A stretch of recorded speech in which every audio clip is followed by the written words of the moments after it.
Brexit has finally been done and Britain's formerly close relationship with the EU will cease at the end of this year. Boris Johnson today hailed the historic moment. But how will this deal benefit the UK? The UK and European Union have finally reached a historic agreement on post-Brexit trade, some 4 years after Britain first voted to end the nation's relationship with the Brussels bloc. The new deal has been hailed as fair and balanced by European Commission President Ursula von der Leyen, while Boris Johnson said the agreement was good for the whole of Europe. Speaking from number 10 Downing Street today, the Prime Minister said, "We have taken back control of our laws and our destiny. We have taken back control of every jot and tittle of our regulation in a way that is complete and unfettered." Some 500 pages of the deal have yet to be published and the agreement is still to be ratified. But MPs are expected to vote on the agreement in Parliament on the 30th of December, but it is expected to pass through the House of Commons, with Sir Keir Starmer confirming Labour will accept it and vote for it. The deal will come into effect on the 1st of January 2021 after the transition period ends.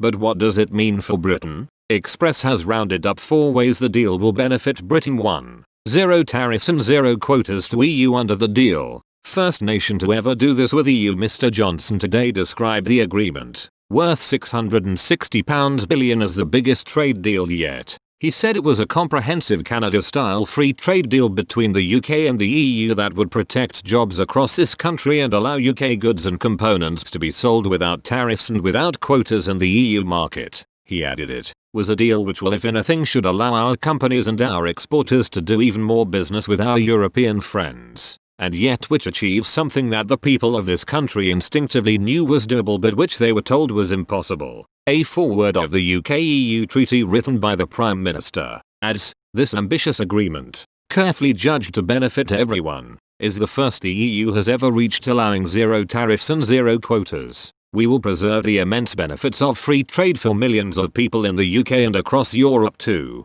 National independence, take back control of trade policy and waters." Fishing was one of the biggest hurdles in securing a deal, but today an agreement was reached. The Prime Minister conceded that the UK gave ground on fisheries, but said that as a result of the deal Britain will be an independent coastal state with full control of our waters and would see its share of UK fish rising substantially. The deal will allow the share of fish in British waters that the UK can catch to rise from around half now to 2/3. Mr. Johnson said the EU had originally wanted a transition period of 14 years, while the UK wanted 3, so they settled on a 5.5-year transition. He added, "I think that was a reasonable transition period and I can assure great fish fanatics in this country that we will, as a result of this deal, be able to catch and eat quite prodigious quantities of extra fish." 3. No more payments to EU. More money spent at home. In 2018 the UK government paid £13